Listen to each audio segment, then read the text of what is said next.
Damn, I just hit record. You did. Yeah. All right. And 3, 2.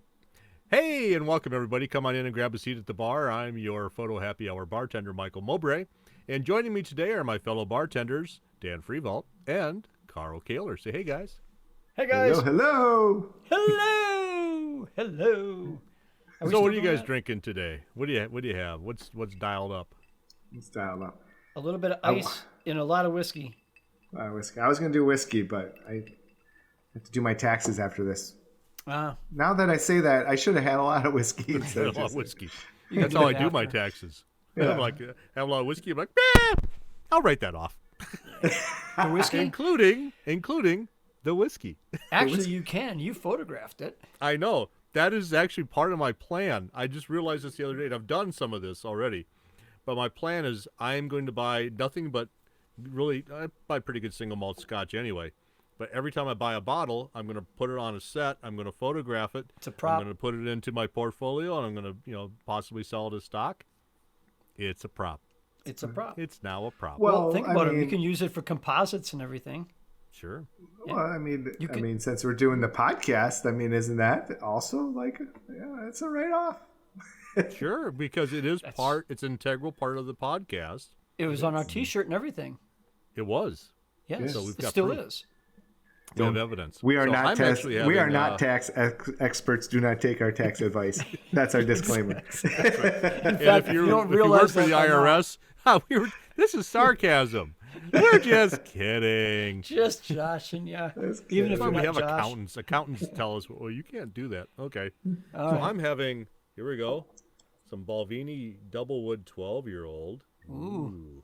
It's aged in, what's it aged in? It's aged in two different kinds of woods, and I don't care. I think it's sherry and oak.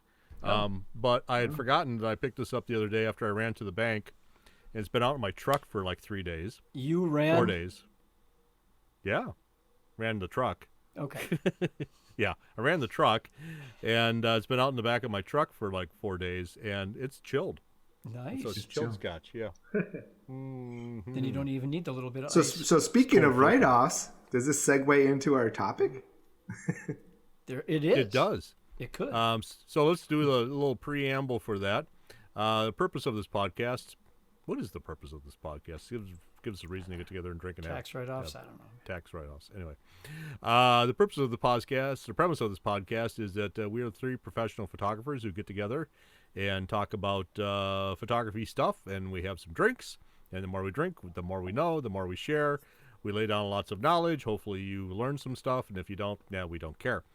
So every week we try to have a topic, and this week's topic is something we've talked about many times, but that's okay, because there's always different angles to this, and we're going to talk a little bit more about pricing and setting your prices, and maybe even take it more from the angle of why don't people charge enough for their work in photography? Why don't they? Why? I did a mentoring session for 2 local photographers on Monday, and we were talking. Their main reason they came in was they wanted to learn lighting, so I showed them a bunch of things with lighting and different patterns and how to create different looks and things like that. And then they didn't put this on their agenda, but I put it on their agenda, and we started talking about pricing. And I said point blank, I said, the lighting stuff is great. It's good to learn that, but a little bit we're going to talk about pricing here is going to make you a lot more money than what we just talked about with pricing, with lighting. And it's true, because neither one were really pricing appropriately. They're pricing to the market. So what's one of the first rules that we always tell everybody? Don't price to based on what everybody else is pricing, because you have no idea if the people you're trying to match for price have any clue what their costs are or how to run a business. So you could have one person who establishes a low price and everybody else tries to match that, and everybody loses money. It's ridiculous. Exactly. It's ridiculous. So I say you really have to put blinders on, and my recommendation to them was, and it's hard to do, ignore everybody else. Ignore everybody else. Figure out your costs, figure out what you want to make, and that dictates your pricing. And ignore what everybody else is doing. Also ignore what you think anybody else can afford. Just because we can't or don't think that we could afford the prices that we suggest doesn't mean that our client can't. Yeah. I can't afford myself. I can't afford myself. That's why I don't make as much myself, as my clients do either. My clients make more than I do. They have more discretionary income than I do. So you got to think about that too. And then, of course, maybe then someday you will be able to afford yourself. Exactly. It's a vicious circle, isn't it? I've been trying to schedule myself for a headshot for a couple of weeks, and I'm too booked, and I can't afford me. So I'm in kind of a pickle here. I don't know what to do. Guys, he's not getting back to me. Son of I know. I swear he's avoiding me. I gotta start returning my own phone calls. What the heck? That's right. I can't get anybody else to return my phone calls either, including myself. I think I've got a problem going on here. Yeah. You may have a problem if. Oh my gosh. Yeah. Well, and if you are a PPA member, they have a lot of great resources and like calculators as well. It's like, how much do I want to make per year? And then it breaks it all down for you, what you need to be charging or what each session should be. And, you plug the numbers in and it gives you what you need to know. So you're not basing it off of, what the person down the road is doing. You're basing off of finger in the air. Like, putting your finger in the air and it's like, $12. Yeah. True. I mean, true statement. And it is. So I kind of look backwards. I kind of be like, how much do I want to make per year? And then break it down into how many sessions it's going to be. And do I want to work that amount? Do I want to do that amount of sessions? Do I even have time to do that many sessions? In Wisconsin, the window's pretty limited. So it's like in the beginning, I was like killing myself, and 3 sessions a day and like boom, boom, boom, boom. And it's like you get burnt out pretty quick doing it that way as well. So when you start to find that balance of working less and making more, that's a nice place to be in. It helps everybody because look at it from this viewpoint, and this is not for you guys, but this is for everybody else out there. Think of it this way. If you need to do, I'm just going to pull numbers out of the air here, it's not relative to anything, but let's say you need to do 100 sessions a summer to make the numbers that you need to make, okay? That's 100 sessions that are getting pulled out of the marketplace. 100 seniors are getting pulled out of the marketplace. Let's say you figure out your numbers and you raise your prices accordingly, and you figure out that you could do 20 sessions at a higher price and a higher average and incorporate in-person selling and things like that to get to where you need to be from a number standpoint. So now you're only taking 20 sessions. So you're working less and you're only taking 20 sessions out of the marketplace. What does that mean to the rest of the marketplace? That means there's 80 other sessions that other people can have. And ideally, if everybody's raising their boat to the right place where they can be profitable, they're coming up along with you, and person B is doing 20 sessions somewhere near where you're charging, and person C is doing maybe 30 sessions, and maybe they're a little bit less, but they're doing a little higher volume. Somebody else is doing 35. Everybody wins. Instead of one person taking 100 sessions out of the marketplace at a really low price, working themselves to death and not making any money. And nobody else makes any money either. And that's the key. It's not what you take in, it's what you make in the end. What you make. And it's funny because everyone's like, "Oh, well, you're working out of your home now, so you don't have to charge as much." I'm like, no. We still have, and that's the other thing. People, I laughed when we sold a house and the studio, whatever, and people were like, "Oh, you retired?" Yeah, right. We have no retirement. Are you kidding me? We're just trying to pay bills for the last 20-some years. We're just getting done paying bills. People don't realize how much this stuff costs. Right. I mean, think about how much it just costs to have your vacation pictures printed when you get back from vacation. And you should be having them printed, by the way. Don't trust them on your camera chips or CDs or like. Make prints, dang it. Yep.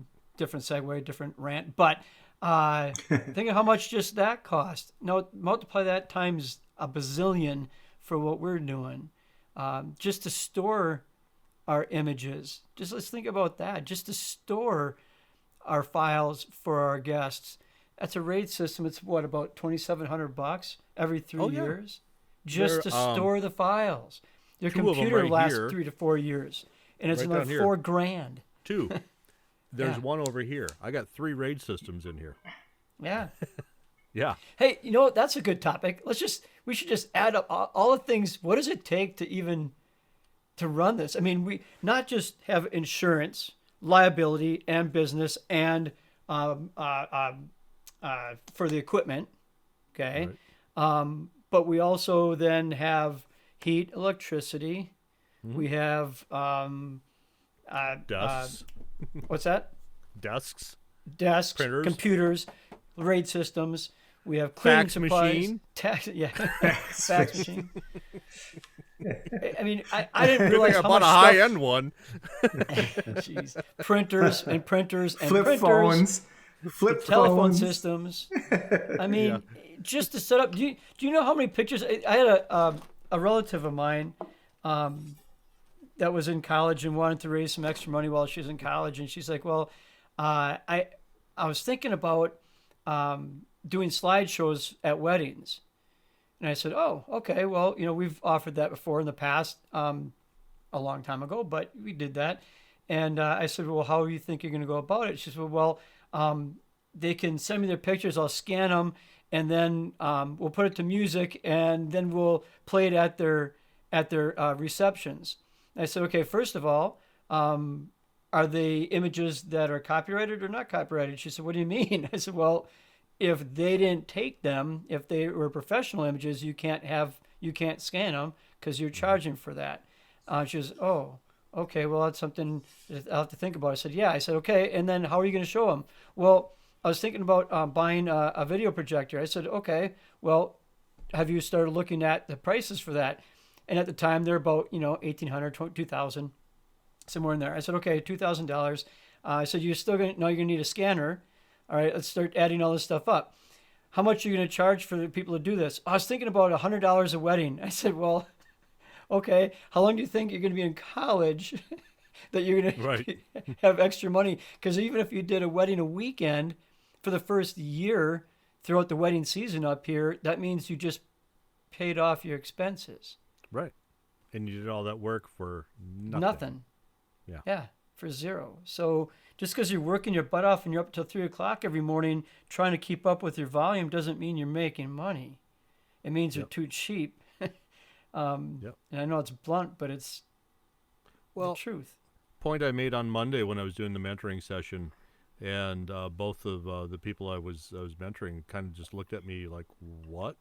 I said, along with the pricing thing, I said, as a matter of fact, if you're working full-time or working another job, you should charge more. And Dan, you've said this all the time. You should charge more for your photography. And they're like, it wasn't computing for them. It's like, well, I should charge less because I'm making other money.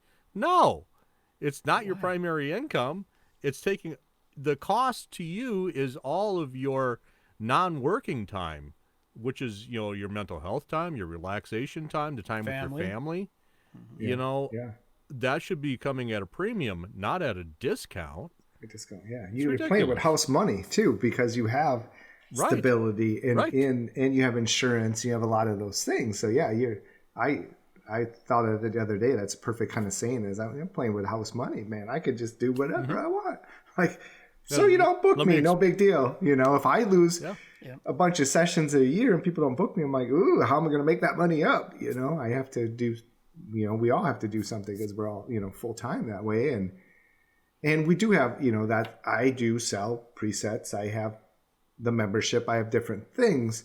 And I think a lot of times people kind of come down on photographers. I've seen that. That's been kind of it seems like a negative point lately. And it's like, you know what? It's not that I'm taking advantage. Like, I feel like I'm giving a lot. We all give a lot. And if we can make a little extra money on that, that helps supplement, especially in the slow times. And I'm like, man, I look back at, we've spent hundreds of $1,000s on education and time and week-long schools. And, the amount of knowledge that I'm selling at such a low price. I'm like, I would have died to have that opportunity at that price back no kidding. when I started, Yeah. I mean, Yeah. a lot of that wasn't Available. accessible. I mean, you're talking a week-long school, and then that's a lot. That's a hotel, that's air, that's you're a week away from the studio. Like, that's a huge investment. So I never really got the kind of the new thing where people are kind of looking down on people for education. Like, and I suppose it's because maybe it's with COVID and stuff. A lot of people got into it, and maybe some people have gotten burned in the process. But I mean, for people, do your research and Right. figure out who you want to study with, and if they're going to provide a quality stuff. If they're going to have a guarantee, I have a guarantee. Someone bought my montage thing. I have a 15-day money-back guarantee. They bought a montage. I talked to you guys about it. They're like, you know what? After watching it, I realized that I can't listen to people talk. It just bothers me. And it's like, okay, I give them their money back. Like, it's no questions asked. That's what the guarantee is. Now people could take advantage of that. I hope they don't, because as photographers, we don't like people scanning our images or stealing images off of Facebook and making grad invites. Like, it's a copyright thing, and hopefully there's some respect there. But that's Well, and that on part the of it. equipment side, I've gotten hit with almost $4,000 worth of fraud in the last few weeks. So, That's Ow. crazy. yeah. Yeah. Well, and the other So thing that, go ahead. Oh, I was just gonna say. So what Carl was saying too. We're going off on this whole tangent, but it's like all the things that go into the photography business. Like, we have these other businesses as well, and there's a lot that goes into that. Like, my membership site is crazy expensive. I mean, Carl knows that too. There's just credit card processing fees along with that. Like, there's so many automation things, even like email services. It's like you're spending a lot of money per month to just send an email out. It's kind of crazy. Oh yeah. I just got my MailChimp bill, and I don't send that many emails, but MailChimp is $50 a month, something like that. And most months I don't even send an email. So it's $600. Yeah, it depends how many people are on your list. I mean, I was paying up to $300 a month for to have the service. Yikes. Yeah, and then let's not even get into Facebook ads. You want to see a nice bill as Facebook ads. Well, well, I told you guys about my cardboard. I just had to order more because we ship a lot of stuff. I had to order more cardboard boxes. I spent $900 on cardboard. $900. I just brought a whole truckload of it to the dump, man. You could. Yeah, but it's like one of those things. I can't be reusing boxes and sending stuff out in Amazon Prime boxes, kind of stuff. So. Well, so this is another idea I had, is like for White House in any lab, they have so much cardboard and they send. I'm like, I wish they had some sort of recycling program because return. You could break it back down and it could send it back to them, and then they could somehow reuse it, because it is a shame that stuff just doesn't get reused, because it's like every couple of weeks I'd bring a truckload to the recycling center. Yeah. Same here. And that's a broken down truckload. I mean, broken down, right? Yeah, just flattened and just fills up the back of my truck, and off we go. It's crazy, and we're not high volume. I mean, what are these high volume places doing? Oh my gosh! Imagine the amount of cardboard that's here with all the stuff coming in, because it's all in cardboard boxes coming from shipments from Godox and whatever. Yeah. So as that stuff gets unpacked, and ships out, I fill up the truck. I can fill up the truck easily every 2 weeks and run. Jeez. Well, and that's a good segue into the next part of this too, which is kind of why we're talking about pricing and knowing all your costs. I don't know about you guys, but look at the news, look in the mirror, look at social media. Our lives are changing right now again, not just COVID, but all the things going on in the world. Shipping prices are going up, gas prices are going up, everything is going up. All our materials to build stuff and to build props is going through the sky right now. You can't just eat it. I mean, it's way too much of a raise in price for us to just eat it because it's all my profits.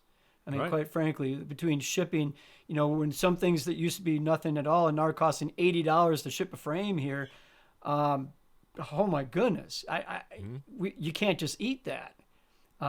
It's too much. So watch what is happening in your business and watch what's happening with the changes that are going on, and you need to adjust, because otherwise what you thought you're making at the end of the year, it's going to be too late and you're going to be under instead of happy.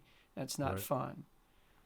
Well, off air, we were talking about, everybody's, I don't want to beat this drum necessarily, but everybody's like going freaky about the gas prices, which, yeah, they're high and they're expensive and it's a big cost for everybody. And, we're an economy and we're a culture that's built on cars. That's the way all of our cities were built.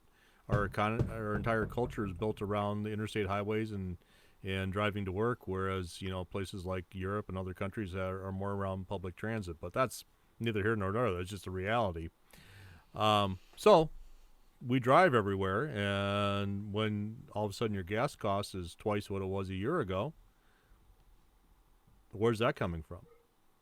It's coming, if you don't change your prices, if you don't raise prices at all, it's coming right off your bottom line.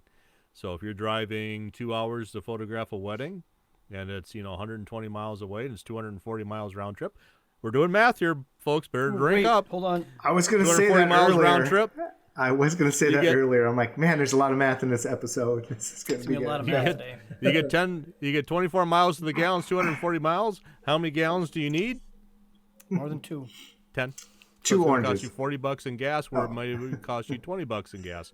So $20. Well, I'm making $1,500 for this wedding. It's like, yeah, but $20 is $20.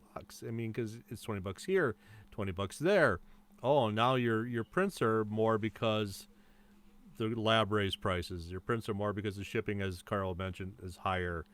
And oh wait, you're putting all your stuff into nice presentation boxes. Those costs have gone up. Every cost has gone up between A lot. regular inflation from COVID and price of gas, price of everything else. The cost of getting things from international sources has gone way up. That's got to be covered somewhere. And if Well, you're not adjusting for it, then you're eating it. You're out. So let's talk about that a little bit more too, because that was kind of what spurred the whole topic. Is like, now might be a good time to really look at those things and really realize that you need to up your pricing. And like, there's a couple places in town that we've noticed, and I don't really care for this practice, but they just have an automatic 3% fee, like 2 restaurants. It doesn't matter if you use your credit card or not. It's a surcharge. That just I'm rubs like, everybody the wrong way. it does. So I'd rather them just build that into the price. And I mean, that's what I'm looking at doing. I'm not going to, that just seems sketchy, or just like it's a pain point, or a point that's going to upset people, So it's like, build that into the price. Well, and Look where we ate at Sink, that restaurant. So Right. you had to order online, okay? So they didn't have interaction with the wait staff. So you had to download the app. wait, back up just to clarify. Yep. We went to a restaurant. We sat A restaurant down at while we were at Sink, yeah. Yep, we sat down at a restaurant, a typical type of restaurant. The waitress came out and said, "Scan the thing," at the table, which I thought that's just the menu. Gives It's you the the COVID menu. thing. No, it gives you the menu, but you also have to order off of there. You don't place an order with a waitress, Yeah. and this is apparently a thing. Cara and I, kind of Do you small have to town. wash your own dishes too on top of this? Or? Well, No, but the it thing gets is, better. It they gets better. Go charged ahead, you- Carl. They charged you for that process, for the ordering process. So it's $1.89 for that way of being able to order. Then they charged you a surcharge, and then they charged you tax, and then they charged you the tip. How resort much do you want fee, to tip? I'm going An tip automatic for tip. What? Automatic tip. Automatic. And then plus you could add to the tip. Yeah. It cost me For what? $28 for a hamburger and fries. Were you at Hammerhead? Well, you got 2 orders of fries though, because Yeah, because they didn't tell me it was included in the damn thing. Yeah, so I mean, we'll talk about a way to upset, your clients or stuff too. Mm-hmm. Like that just, I understand there's things going on and shortage of workers and stuff, but that seemed excessive, and even the 3% charge, yeah. And I think a lot of people. There's a hand washing fee. What? Yeah. Well, there's a hand washing fee to make sure that we wash our hands. Right. So you normally didn't wash your hands? Yeah. Okay. But Exactly. but businesses other than photography, they don't seem to have a problem. They're just like, hey, we're gonna raise our price. But I think as photographers or artists in general, we take what we do so personal. And I think another roadblock is, well, I'm not good enough yet to charge. I get that when I mentor. People are like, well, I'm not as good as you. I'm like, you know what? It doesn't matter. There's people who are way better photographers than I am that are making a lot more money. And there's way better photographers than I am that have zero business sense and they are making squat.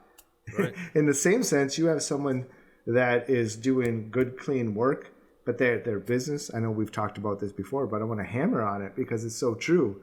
It's these limiting beliefs that we have, but it's like they have a great business and they're doing stuff and they're making money like crazy because they're looking at it from a business aspect. So I try and fall somewhere in between. Like I want to have a good experience and have a boutique studio and have everyone have a good time and like me. But then again, I still have to make enough money to survive. And I learned that when I started over in the photography industry. I'm like, wait a minute, like I could just undercut and just get my feet going. But what I found is when I actually raised my prices and I had great clients. They didn't question me. They trust me as an artist.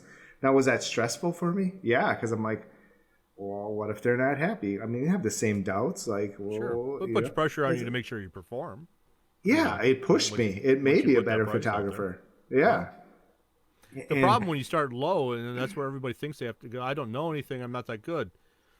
Okay, well, let's take that apart. Let's dissect that a little bit. I don't know anything, I'm not that good. A little tough love here. Then should you be a professional photographer and should you be charging for it? Just being honest. It's true. Get good. It's true in anything. Learn. Get good. Train. Then start with an appropriate price. There's enough resources to learn. Right.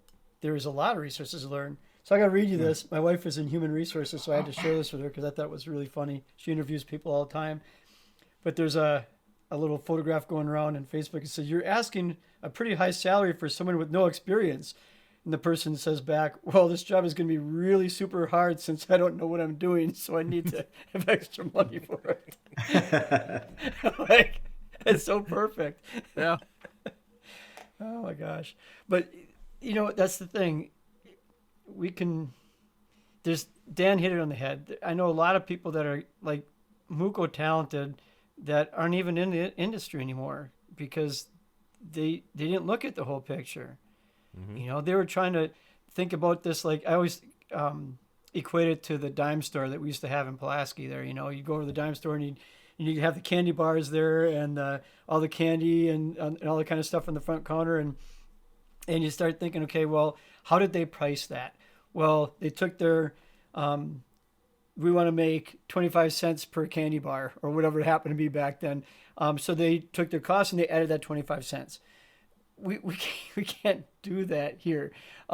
We don't sell in that dime store everything else that's there too, all their different product lines, all their different merchandise, all the other stuff. And some of the stuff they have, remember back in business school, there's some things that are a loss leader, but just to get people in the door. We don't really have that. That's our session fee, really. I mean, honestly, because it doesn't matter whether you're in Wisconsin, Michigan, Maine, or California, you're using the same labs. And your prices, your cost of those materials and products are the same across the board. So when it comes right down to it is what is your market area? What what kind of cost of living is there, what kind of discretionary income is in your area, and what kind of value do the people in that area place on that work. Then you got to start thinking, okay, also now what does it cost for me to rent a place or to think about this. I've been looking at rentals a lot lately because I don't have my studio anymore. Did I mention that before, by the way? No, I didn't know this. You know, most places right now that even remotely resemble the square footage I had, it's a minimum of $4,000 a month. Yeah. $4,000. That's not including insurance and everything else for that spot. So you got to figure, okay, if I put in, say, $6,000 a month into just existing, okay, what's your average net on a high school senior? Okay, an average net, say let's say we net $2,000 on a high school senior, which it doesn't happen here, but let's just say in some areas it does. That means you got to photograph 3 seniors a month just to pay to exist there, not your lab bills, not anything, just to exist there. You start doing the math, and it can get really scary. And oh yeah, we have a truck, we have gas, we have insurance, we have a retirement. I hope someday. Now we'll all be dead. Yeah, we'll all be dead. I have to die within 5 years. Is that what it was? I have to die within 5 Captain years. Positive here. Hey, I have an idea for you. Work with me on this one. Here's an idea for you. Do I have to do math again? Because I've done the same thing. Because I've looked at like renting warehouse space and things like that. Just maybe move everything there.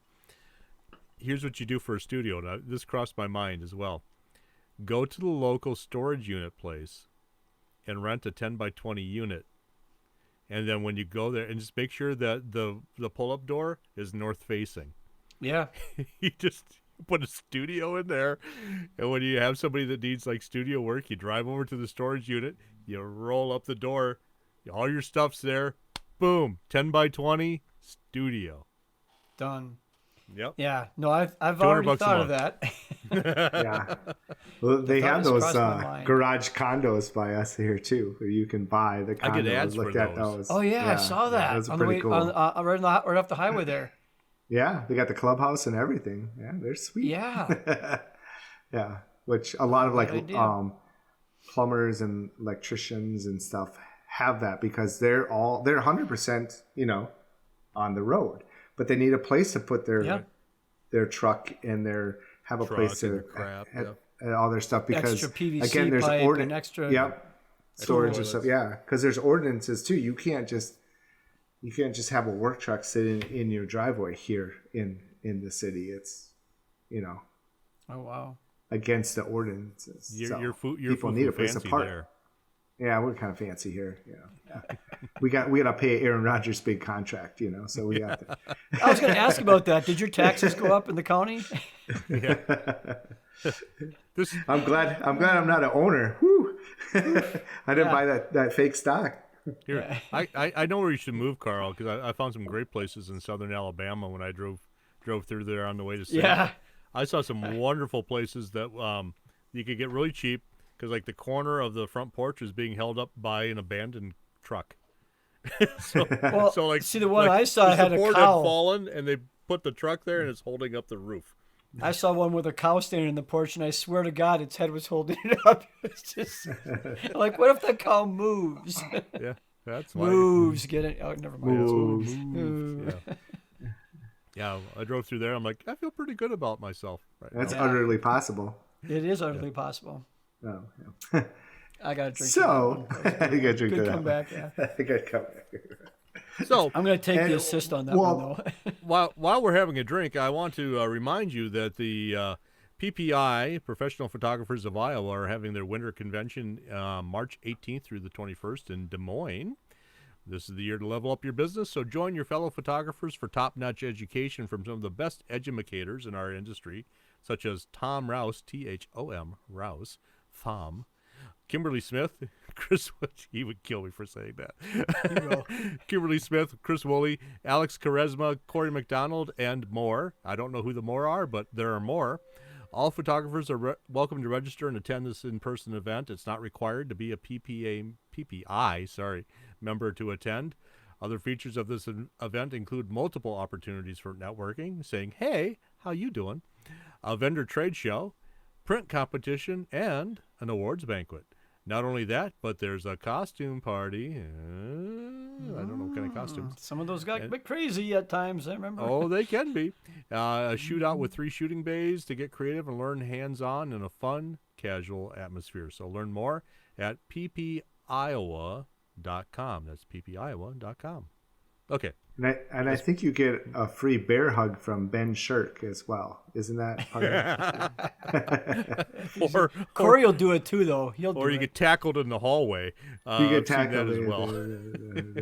Yeah, but we both went down, so I'm just saying. Yeah. What you do with Ben is you just go limp. You just go limp. Let him pin you. You just go limp. Just like, tap up. No. Tap it up. Tap up. I rolled through. We rolled through. Roll through. I played basketball. I didn't wrestle. I've learned that wrestler takes you down. He's just like, no, I'm good. I snuck up on him one time, and I had him in the arm bar and had the chin. He's like, "It's you, Frievalt. I know it.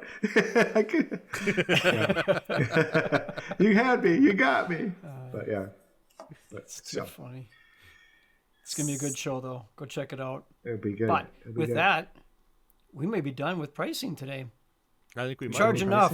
Look at your cost. Look at your costs, and you know, costs are going up. So you hate to be sitting here going, let's fuel this inflation, but you also don't want to be the one that's getting bit by inflation. So pricing in our industry is flexible. Raise it when you need to, and if you need to drop it, you can drop it. I mean, there's no reason why one day you can't charge $75 for an 8x10, and the next day, because you need to eat and you need to drop it to 50 or 30 or whatever, you can do that. It's flexible. Yeah, it's flexible. Hotels do it. And I want airlines do it. Gas does it. Gas does it. And I want to hit one more point real quick before we tie it up. It's coming out of 2 years of COVID, it's the one thing that I think we maybe can lose track of. But it's something that just came up the other day again, is because we were applying to buy a cottage and everything. So it's interesting because we were pulling up last couple of years of taxes and everything. And it's like, people, I had some of my best years the last couple of years because people value photography as much as everything with COVID was in disarray, and now with supply chain and with gas and however you want to spin everything. I think we can lose track of the fact that people appreciate how important family is, how important photography is. So many things got taken away from high school kids, and they're still taken away from them. Sports and different things, and it's just not the same. Their mental capacity, or they're under a lot of stress the last couple of years, but we can make them feel great. We can supply a superior product, a great experience beyond photography. Doesn't matter. You could be the worst photographer in the world, but you give them an awesome experience. You treat them like they're the only client you have, and you're going to show them an awesome time. Guess what? They're going to pay you whatever price you put out there. Yeah. And if you don't, someone else will fill their spot, because the people are looking to have some positivity in their life, and we can supply that to them. So our fear is, I need to lower my pricing because everything's going up. Keep that in your mind that, things are going up, and all that we talked all about numbers and stuff, which is can get kind of overwhelming. But the facts are, people want a great experience, and they will pay you for that. And little things go a long way. If your photography isn't up to par, get some training, get it up. But in the same sense, there's things you can do. Get back to people. Have a questionnaire. What's their favorite drinks and snacks? Have that ready for them. Tell mom, you know what? You don't have to worry about it. I'm going to give you a clothing guide. I'm going to help you through the entire process. You don't have to worry about locations. I have the awesome locations picked out. Meet with the senior. What's your interest? What things you can tell, what things that maybe they're apprehensive about, or what things they used to love. Let's bring those activities back into their life and have them have a great time during the session. And I got goosebumps just talking about it, because it's like, this is what we do, and we can forget about it at times, and especially now, like in winter, where we focus on price, we worry about things, and I get it. We all worry about it, but keep that in your mind when you're setting your pricing, and when you don't maybe have the confidence, but you're putting out that ad for a senior model team or whatever. Think about what you can think less about the photography and more about the experience, and you will have huge success. Make sure you charge for it so you can make that experience. Yeah. That's the thing, too. You think we need an undercut for it, but you don't. You don't. And what's at the core of everything we do? What if we were going to boil everything down that we do and boil it down to one core little neutron? It's emotion. It's not about tangible, tactile, hard, gritty, pricey kinds of things. It's emotion. As long as we can keep things in the emotion side of feelings and appeal to people's emotions, appeal to the experience side, then pricing doesn't matter. You could charge whatever you want as long as we're staying on the emotion, the creativity, touching to that side of everybody's experience. Big difference. Yeah, bring a senior and parent in and sit them down. This is what I started doing. And I'm not talking about price. Sure, that comes up because people want to know that. But I sit them down and I start, well, what do you like to do? What are your hobbies? What things, and in a parent, what things are you like interested in? And it takes them a lot longer now for the senior to open up and kind of express that, because they are so like, well, I don't, they're a little more shy sometimes and stuff. But you start to hit those questions, though. No one asks them questions. Right. Yeah. Just talk to them. Though? It's good. It's good that we do this. And my daughter just had an interview yesterday for internship this summer, and she's like, "Dad, that's the first time I ever had to do an interview." And I thought, that's terrible. How did this ever happen?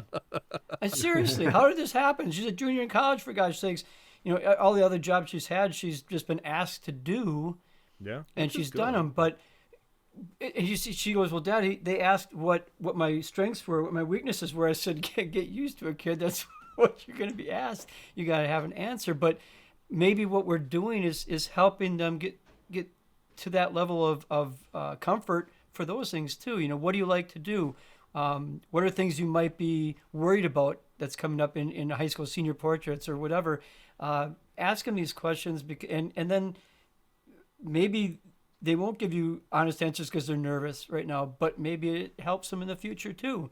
I mean, part of what we're doing, what I hope we're doing, is helping these kids and these families along the way as well. Yeah. So it's life experience at its finest, and we're going to give them something for it in the end as well. So. And the answer to Val's question, what's your greatest weakness, is, of course, always, sometimes I just care too much. Anyway, the Photo Happy Hour is sponsored in part by MoLight, which is innovation and integration in photographic lighting, and by Seniors Unlocked, featuring education, overlays, brushes, textures, and more for enhancing your photography. Learn more at store.seniorsunlocked.com. And by Carl Caylor's one-on-one and group mentoring. You can contact Carl through his website at photoimagesbycarl.net. The Photo Happy Hour has also been brought to you by Professional Photographers of Iowa. Be sure to check out their upcoming convention, March 18th through the 21st in Des Moines. For more information, go to ppiowa.com. So that's all we got for this week, unless you guys have anything else. We good? We're good. Cheers. We're so good. Next time, wait, I got to grab my glass. Clink. Cheers to you guys. Cheers. You don't know the power of this podcast. You must obey me and subscribe. When I first started listening, I was but the learner. Now I am the master. Subscribe now. It is useless to resist.